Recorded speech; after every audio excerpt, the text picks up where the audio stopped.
So, it is announced that the subject of this seminar is play and survival. Are they in necessary contradiction? And we are going to examine the subject in the context of Christian, Islamic, Buddhist, Jewish, Hindu, Taoist, and scientific naturalism.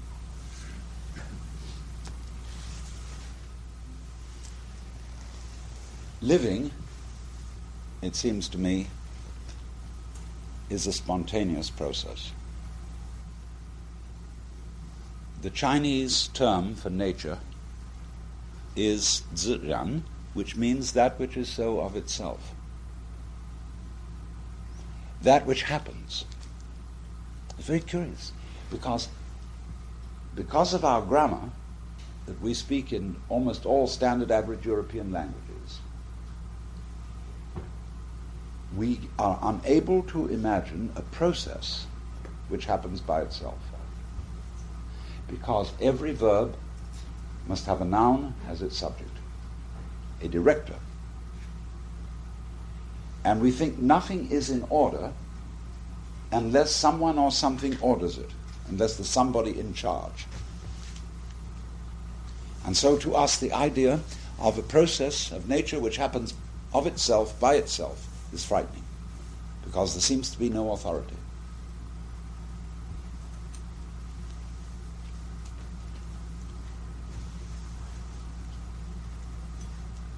And therefore, in the United States, we are in a serious social and political conflict, because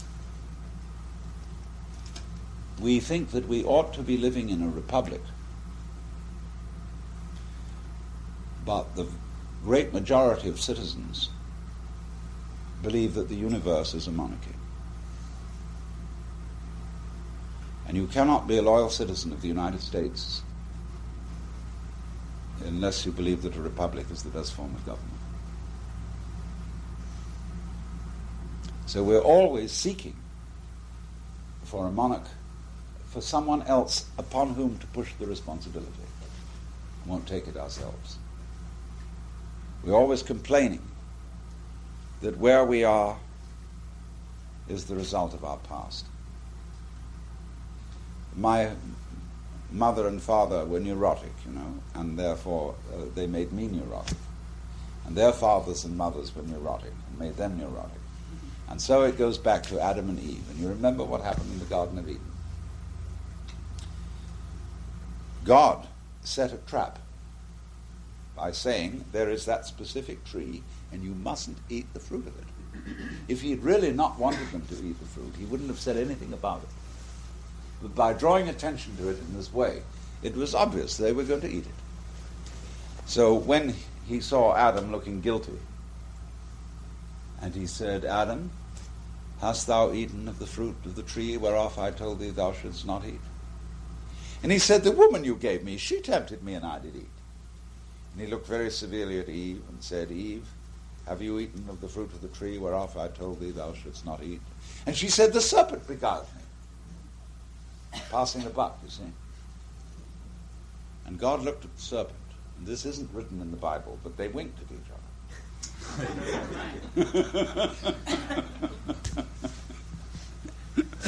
Because they had planned long in advance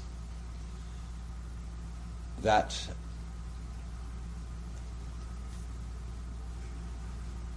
the universe was not going to be a merely obedient arrangement, where I, God, say you shall do thus and so, and you will automatically do it. There would be no fun in that, because there would be no surprises. So it is the Hebrew theology that God put into the heart of Adam at the creation a thing called the Yetzer Hara, which means the wayward spirit. Just a kind of little, just like when you make a stew, you put some salt in it. You don't want the whole stew to be salt, but just a touch. See? So God, in creating Adam, put just a touch of wickedness in it, so that something surprising and different would happen, which God would not be able to prognosticate. Now this is very important. You see, what we're going to talk about mainly is our sense of identity, our sense of alienation, and the complications we put ourselves into by regarding survival as a duty.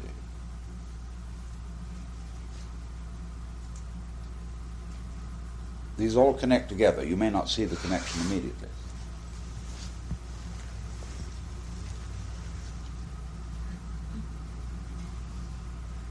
But if you imagine yourself in the position of being God, in the literal popular sense of God the Father Almighty, that means you're a male chauvinist pig.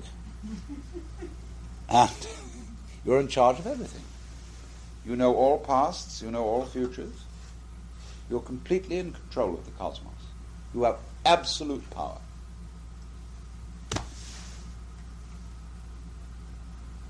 And you're bored to death. So you say to yourself, man, get lost.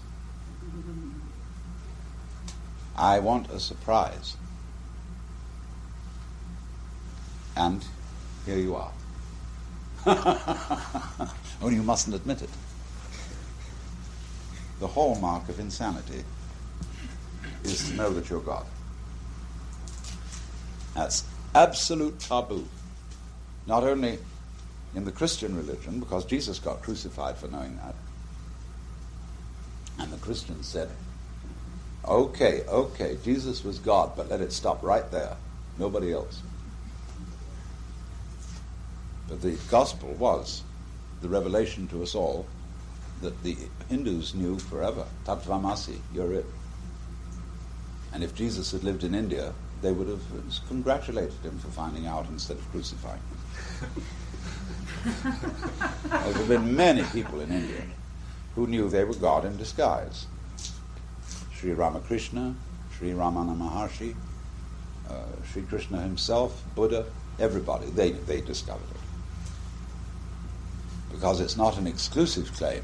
I alone am that, but you all are. And as I look into your eyes, I see the universe looking back at me.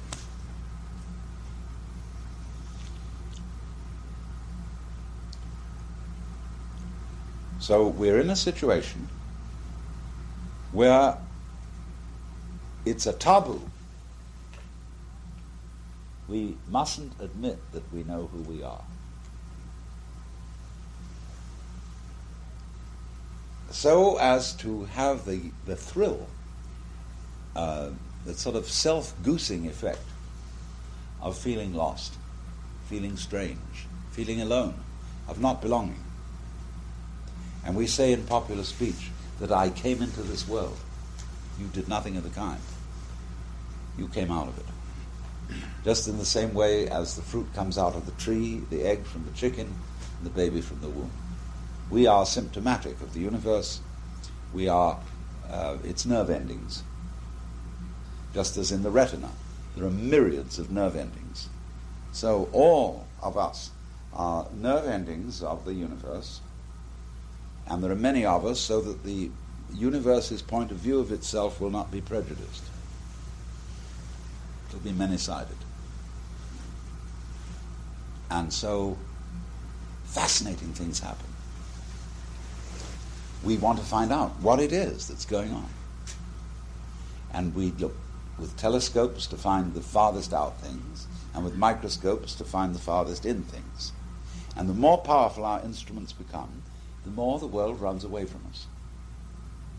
As our telescopes become more powerful, the universe expands. Because it's ourselves running away from ourselves. The more accurate our physics becomes, and we investigate the nucleus. Some years ago, we thought we had it. We found a thing called the atom. And that was that. And then, whoops, an electron turned up. Then, bang, there was a proton. And then, when we got out of those, there came out all kinds of things. Mesons, antimatter, and it got worse and worse and worse because we got sharper. See? And so we are a self-observing system, which is like the snake, the Ouroboros, that bites its own tail and endeavors to swallow itself to find out what it is. It's like the whole quest of who am I? I would like to see me. But look at your head. Can you see it? It's completely invisible. And it isn't black. It isn't there's a dark spot behind my eyes. It isn't even blurry. It's plain nowhere. And thereby hangs a tail. Most of us assume, as a matter of common sense, that space is nothing. It's just not important. It has no energy. But as a matter of fact, space is the basis of existence. How could you have stars without space? Stars shine out of space. Something comes out of nothing. And in just the same way, if you listen in an unprejudiced way with your ears to find out, you see, I've got these sense organs here, and I'm going to trust them to find out what is going on, what really is. And you listen.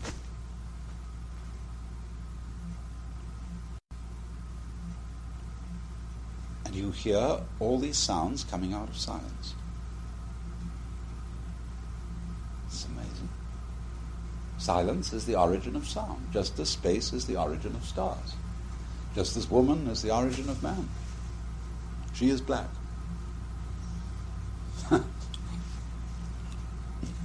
So,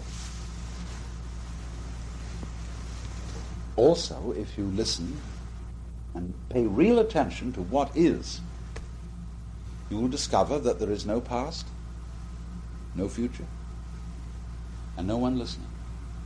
You can't hear yourself listening. So you live in the eternal now, and you are that, Tattvamasi. And it's really extremely simple. That's the way it is. Now then, I started out by saying,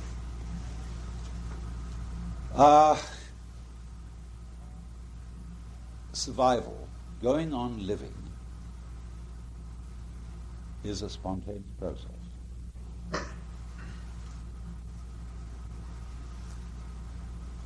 Love is the same.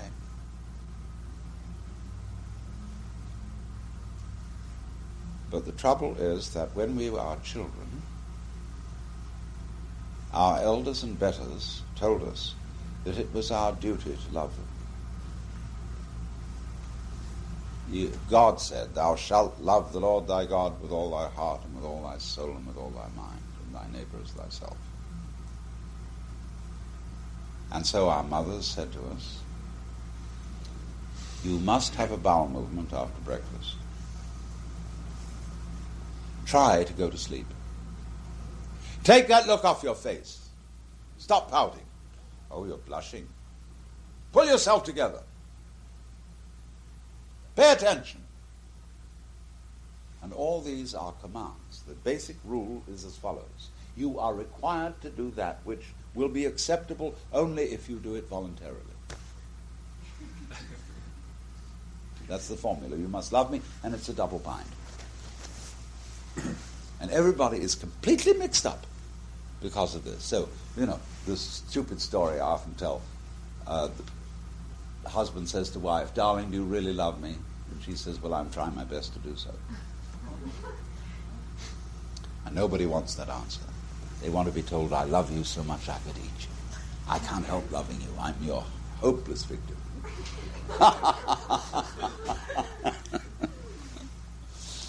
So, we are under the compulsion to go on living. You must go on living. It's your duty. You get tired of living and scared of dying. You must go on. Why? Well, I have dependents. I have children. And I have to go on working to support them. But all that does is to teach them the same attitude. So they will go dragging along to support their children, who will in turn learn it from them to go dragging along and fighting this thing out. And so I watch with total amazement the goings-on of the world. See, all these people commuting, driving cars like maniacs to get to an office where they're going to make money. For what? So that they can go on doing the same thing. And very few of them enjoy it. Sensible people get paid for playing. That's the art of life.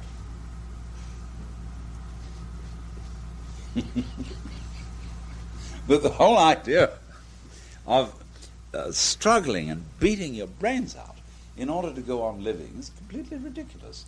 Camus, at the beginning of his book, The Myth of Sisyphus, made this very sensible statement. He said the only real, deep philosophical question is whether or not to commit suicide. Think that one over. Must you go on? Because it would be so simple to stop it. No problems. Nobody around to regret that it wasn't going on any longer. Well, what is it like? Death. To go to sleep and never wake up. Oh, that's terrible. To be in the dark forever. It wouldn't be like that. It wouldn't be like being buried alive forever. It would be as if you never had existed. And not only that you never had existed, but that nothing at all had ever existed. And that would be just the way it was before you were born. Which is another way of demonstrating how something comes out of nothing. Nothing is the essential prerequisite of something. See? They're back and front of the same coin, as the Chinese say, the yang and the yin of it. So, like you have an invisible head, your ultimate reality, the ground of your being, is nothing. Sunyata, as the Buddhists call it, the void, which is space, which is consciousness, which is that in which we live and move and have our being. God, the great void. And fortunately, there's no way of knowing what it is.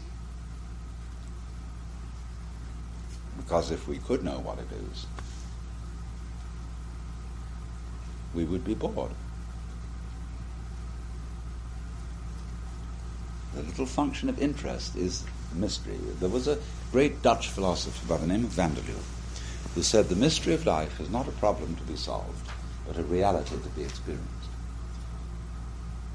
And fortunately, you see, we have in the middle of all consciousness a perpetual problem, a perpetual question, that we don't know what it is that is.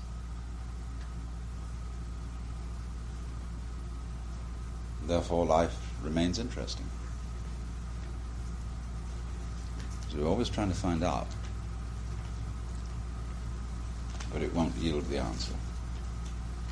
Because reality, when you say what is reality, the only way to answer the question what is by classification.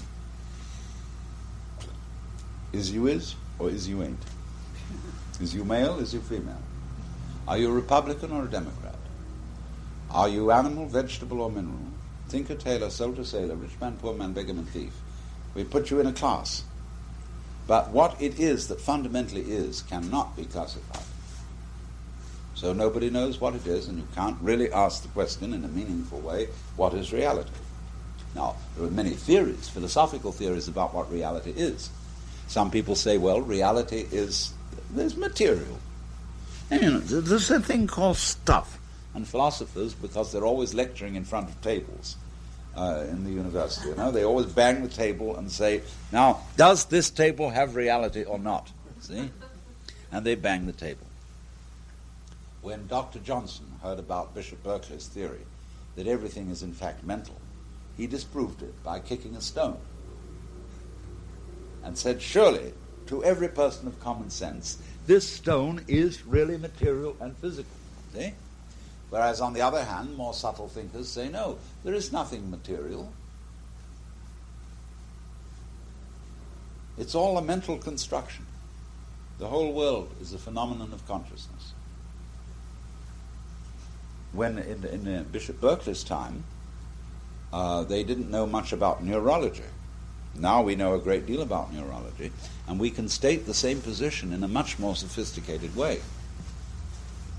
That the structure of your nervous system is what determines the world that you see. In other words, in a world of no eyes, the sun would not be light. In a world of no tactile nerve ends, fire would not be hot. In a world of no muscles, rocks would not be heavy. In a world with no soft skin, the rocks wouldn't be hard. It's all relationship. So in the old question, when a tree falls in a forest and nobody is listening, does it or doesn't it make a noise? The answer is perfectly simple. Noise is a relationship between vibrations in the air and eardrums. Look, if I hit a drum which has no skin on it, no matter how hard I hit it, it won't make a sound. So the air can go vibrating forever, but if there's no drum and no auditory nervous system, there's no noise, because the noise is a relationship. So we, by virtue of our physical structure, evoke the world from vibrations that would otherwise be void. So you're creating the world, but you're also in the world. See? Your body, your nervous system is something in the external world. You're in my external world, I'm in your external world. See? So it's an egg and hen situation. Perfectly fascinating. So we are, from a very hard-boiled neurological point of view, evoking the world in which we live.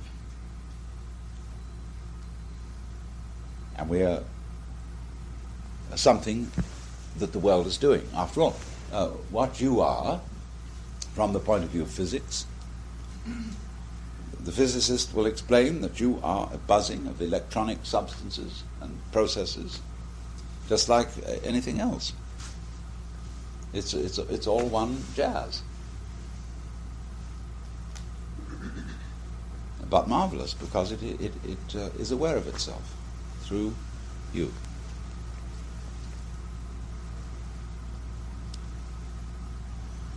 So,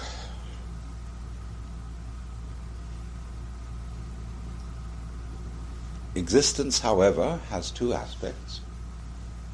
We'll call one of them on and the other off. Because all existence is a vibration. Yeah? If I am sitting next to a girl in the movies and I feel attracted to her, and I put my hand on her knee and I leave it there, she will notice the first, but she will become unaware of it if I don't move my hand. So instead of just leaving my hand there, I start stroking her or patting her knee. See? Then I go on and off, on and off, on and off, and she realizes that I'm paying attention. See? So everything that is happening to us is going yang, yang, yang, yang, yang, yang, yang. But you see, take with the sense of sight, the vibration of light is so fast that the retina doesn't register the off. It retains the impression of the on. And so with our eyes, we see things as relatively stable. But if we close our eyes and listen, we hear on and off. Especially in the low registers of sound. See, in the high register, you can't hear the off, you hear the on. But when you get in the low register, you see, you hear the on and off, the vibration. Now, actually, everything that is physically existing is a throbbing, because it is positive and negative electricity. Incidentally, read the article on electricity in the 14th edition of the Encyclopedia Britannica. Just the first 2 paragraphs. Learned scientific article with all kinds of formula and stuff, but it starts out with pure metaphysics. Electricity, says the author, is an absolute. We do not know anything else that is like it. It is a fundamental, he's talking pure theology.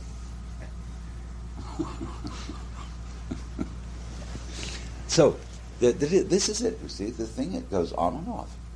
Male and female, yang and yin. Now you see it, now you don't. Well, we've been brought up to think that, with our 19th century background, to think that this energy, which goes on and off, is inherently stupid, that it is a mechanical thing. Freud called it libido. Ernst Haeckel called it blind energy. And therefore we feel that we as human beings are flukes. A million monkeys working on a million typewriters for a million years might statistically type the Bible. Of course, thereafter, as soon as they got to the end of it, they would dissolve again into nonsense. But we feel, we've been brought up to feel, you see, that we are flukes in that sense. We are simply accidents.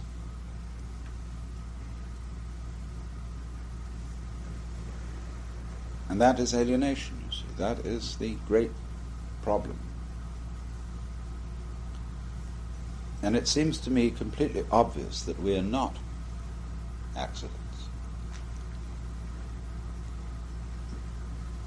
When we say, you're nothing but a little bacterium that crawls around on a ball of rock that circles an unimportant star on the outer fringes of a minor galaxy. Why do people say things like that? I'll tell you why. They want to say, I'm tough. I look at the facts, and they're hard facts. The idea that there's somebody up there who cares is for little old ladies. Weaklings. And I think this universe is a bunch of shit. So I'm a realistic guy. See? That's the message you get from these people. See? Always look in a person's philosophy as to what he or she is saying about himself. Because your philosophy is your role, the game you put on. See? Now, I admit, you see, my philosophy is my game I put on. It's my big act. Well, I think if I'm going to put on a big act at all, I'm going to put on the biggest one I can think of. And say, to hell with all that nonsense. I know very well that although I'm impermanent, which is just the way I want it, because I wouldn't like to be permanent. What a bore that would be. But I'm an impermanent manifestation of the which than which there is no whicher, of the root and ground of the universe, which, as St. Thomas Aquinas would say, is what all men call God. Atman, Brahman.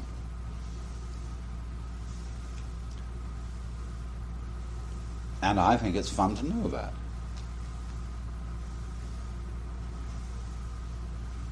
Not merely as a theory, but as a positive sensation, which you can actually feel. And so, therefore, my function in conducting this seminar with you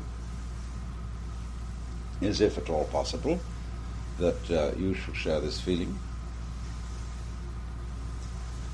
and not need any more psychotherapy, not need any more gurus, and not need any more religion. Just take off.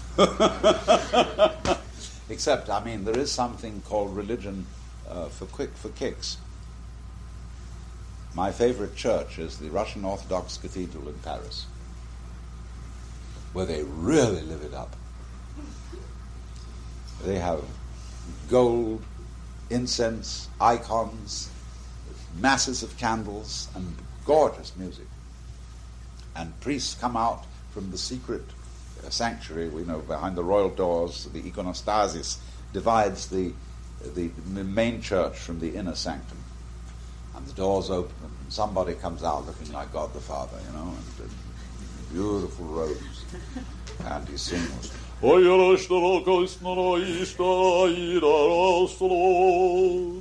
the choir goes, Господи помилуй.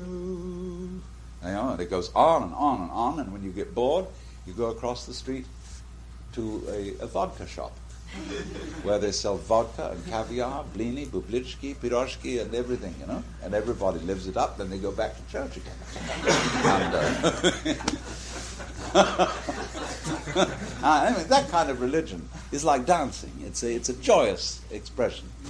And it's not telling God what to do, because all this thing is in Old Church Slavonic, which nobody understands.